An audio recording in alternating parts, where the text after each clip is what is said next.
Similar cranial point. When I asked Yamamoto when we asked Yamamoto how he came to choosing each point and each point, how he found that this point is the kidney and it's got to do with the olfactory, number one, cranial nerve. So he said, I try to think about what happens when I take someone into a dark room where there's no windows and it's shut closed, what happens? The first thing that comes up is a scent of smell.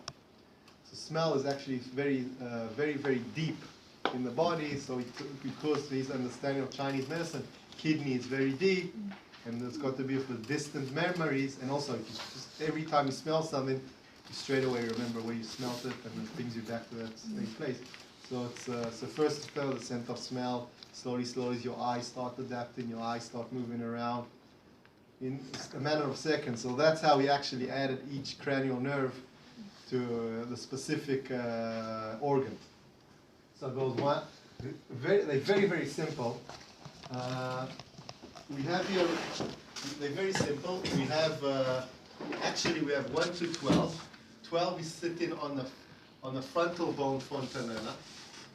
So if we take George here.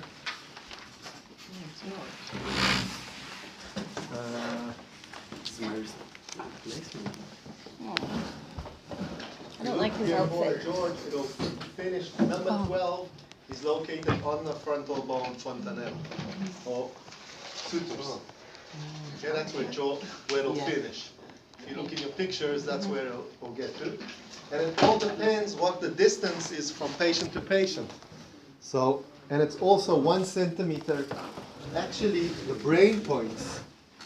So we know where it finishes, it goes back to. And the brain points and the cerebrum points, 6 of these points overlap in the brain points. So we have the 4 cerebrum points, cerebrum, and then we have the cerebellum. So we have, it's actually the kidney, bladder, PC, heart, stomach, and small intestine. 4. So kidney, kidneys, bladder, pericard, and heart are all located in the cerebrum area, and stomach and Sanjiao are located in the cerebellum area. So that's an overlapping. So you can use when you come and so it brings it to when you diagnose the area. Let's say you come to a patient. This is a general idea. I'm coming back again, okay? So these points, so the same point, the same neck diagnosis you can do, and instead of choosing the points of the epsilon, you can choose the cranial nerves. Now the cranial nerves work the same as the epsilon points, but they have one thing that the epsilon points don't do. They affect the cranial nerves. So if you have a patient suffering from facialis, okay, it's better to use cranial nerve number, the small intestine, which is 7, more than the small intestine of the epsilon. You with me? Because it has an extra add-in to its function. Or if you have a patient who's got a problem with the eyes, so it's better to use the bladder of the optic cranial nerve for the eye. And Yamamoto, sometimes you see him, he can come to a patient, you'll see the bladder is sensitive, and then you ask him, do you have any urinary problems? So he said, yes. And do you have any eye problems? He said, yes.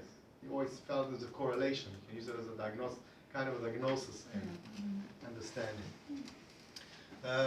So that is very just important to know, and they just overlaps. So if you want to sometimes be specific, so just know that sometimes when you're using the cranial nerves, you also apply the needle into the brain points. So you don't differentiate this. Now I work on the cranial, now I work on a brain point. That's a general idea. That's why I stopped in the middle and came back. That's the idea you got to go with. Now I'm going to give it from our interpretation, more on how we work with the technique. We have the diagnosis, large intestine 4, and etc.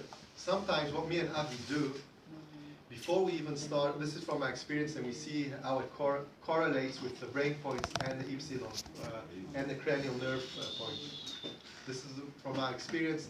Maybe by practice you understand it a bit more. So you can just write it down now, and maybe later on it'll come.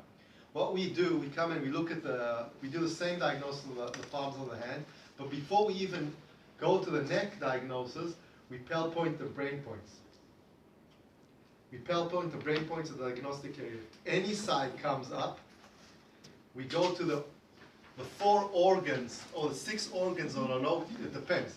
If it's the cerebrum comes up or the cerebellum comes up, I'll go and Pell point on the same side those organs.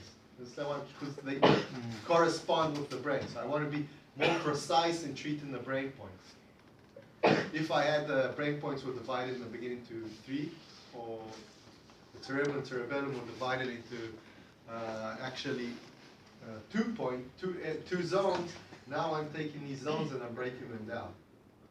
So what we do, we kind of found the correspondence. We go check the brain points, cerebrum, cerebellum. If any of those points come up, we Pell point the neck diagnosis according, but only specific points. We only Pell point the kidney, bladder, heart, and PC heart. That's if the cerebrum comes up, and if the cerebellum comes up, I Pell point the stomach and the Sanjiao. Are you with me? And after I've done that, I go back to the palms, and I do what we learned before. But write it down now if you can't understand it. What is more important is what I said at the beginning. Instead of doing the epsilon points, you can do the cranial nerve points. Okay? And the basal ganglia is in the middle. And we do it quite often. Has the same effect. Now, you'll come up to you understanding cranial nerves have a peripheric area and they have a peripheric nerve, or they affect there's a certain state where the cranial nerves start affecting the peripheral nerve system. So actually, what we have started to see that when the problem is, we'll take facialis for a problem. We have a nerve coming from the brain, and you have the central central nerve system. So when we want to, if the facialis is from the central nerve system, let's say stroke, we'll work with the cranial nerve, the cranial points. If we know he has facialis, which can be from flu, so actually the peripheric nerve system has been damaged, and then we'll use the epsilon points. So the epsilon points, Neuralgia? more in the cranial What nerve is it? understanding. Like Bell's palsy. Okay. Yeah. Bell's palsy. Bell palsy. Oh. Bell's Facialis, palsy. Bell's Oh, palsy. okay, Bell's palsy. Oh, sorry. That's See okay. my face and okay. So what I'm saying is the epsilon points more affect if they have an effect on the brain, they affect more the peripheric system than the central nerve system. I'm sorry, so would you use the cranial points for the nerve points for Bell's palsy? Or? Yes, but it depends if Bell's palsy comes, let's say, from pathogen, external pathogen, or if it's from stroke. So stroke is damage more to the central nerve system. Okay. It's the two, orthogonal neurology.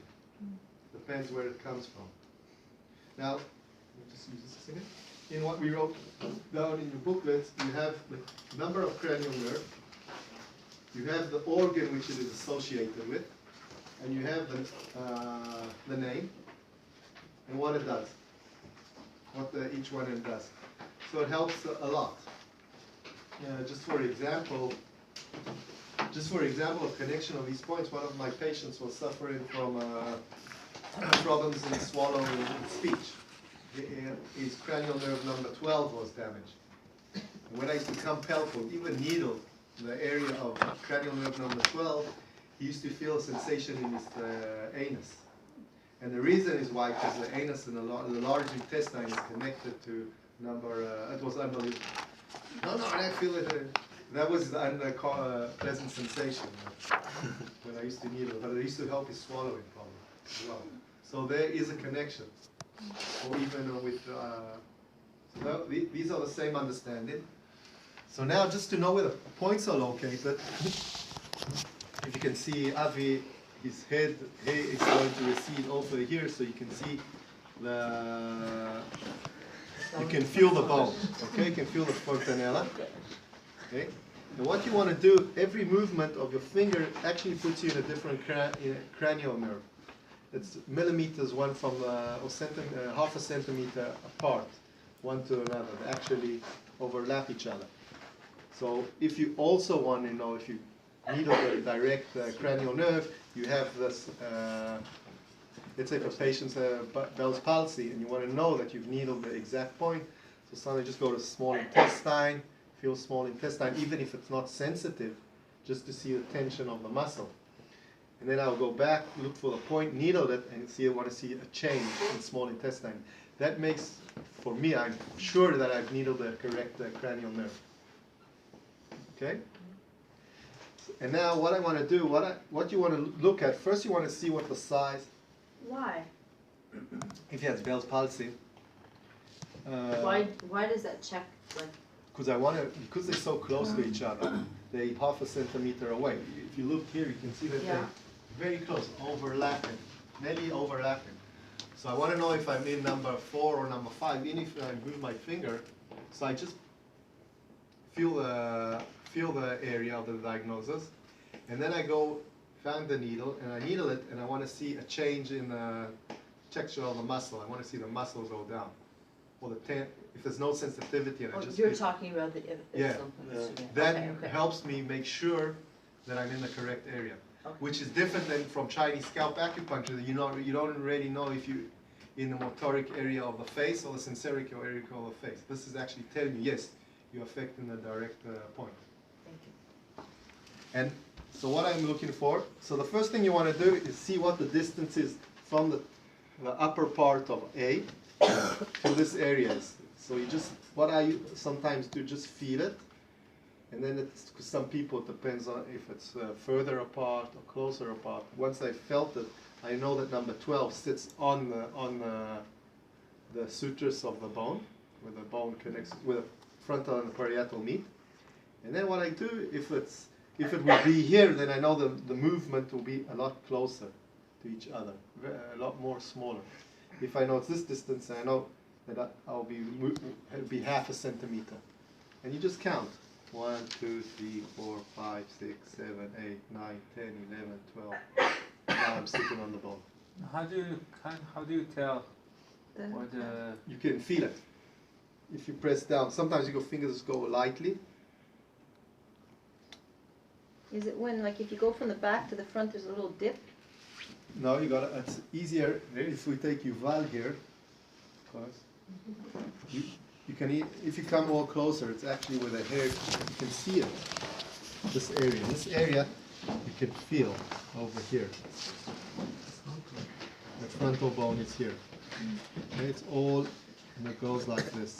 You can see the change, a bit of the frontal bone, and then the parietal. Here it's actually more narrow, and then it goes wider. It's another way of looking at it. It's a narrow bone, and then you have the parietals are wider. The parietal comes from this side, and the frontal bones come from here. They're it's like a triangle. Can you see it? And also when you go on the midline is bumpier more, or it's more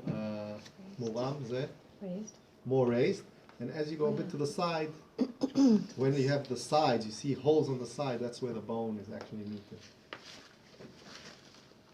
It's practicing. Usually people tend to push down hard on the hair. Just go lightly, and you'll slowly you'll feel that the suture of the area. It's kind of like the first divot that you fall into. Yeah. Yeah. So that's the first divot what you want to look. And then so the same idea. You go. Now there are this area when you needle is a lot more sensitive in needling for the patient than the epsilon areas. So when you needle here, it doesn't make a difference. Whatever's more comfortable for you, if it's on the epsilon or the cranial, it makes no difference when you come to the neck diagnosis. But I used to, when I started my practice, I was mainly using the cranial nerves. So it's more comfortable for me. Later on, I started also using the Ypsilon. And also sometimes if you know you're in the right point of the, let's say, for example, we're speaking about the small intestine, it was sensitive, and I know I'm in the correct point on the Ypsilon, but still I've got the 50%, someone asked me about 50%, decrease in pain, so I can add the cranial nerve as well, and it'll help even more. And vice versa? And vice versa. Okay, now the cranial nerve. So like I said, this area is more sensitive. This area is less sensitive. This area bleeds more. Oh, I never spoke about bleeding. Sometimes when you take out the needles, there is blood. Especially if you have patients taking blood thinners. This area will bleed more. So don't worry about it. It's not like the Chinese medicine that that there's heat coming out. We look in, it's just bleeding. Okay, that's the reason of blood. And when you don't want your patient to speak too much, needle him on the Ypsilon because he can't speak. The temporal muscle is being. No, I told you.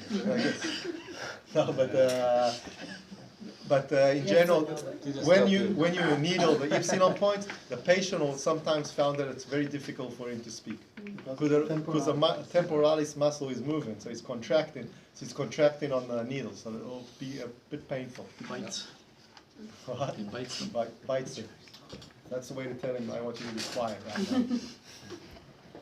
So, what we're going to do, we're going to go, so the second group, what we're going to do, the first group, the second group that never practiced can practice. And we're going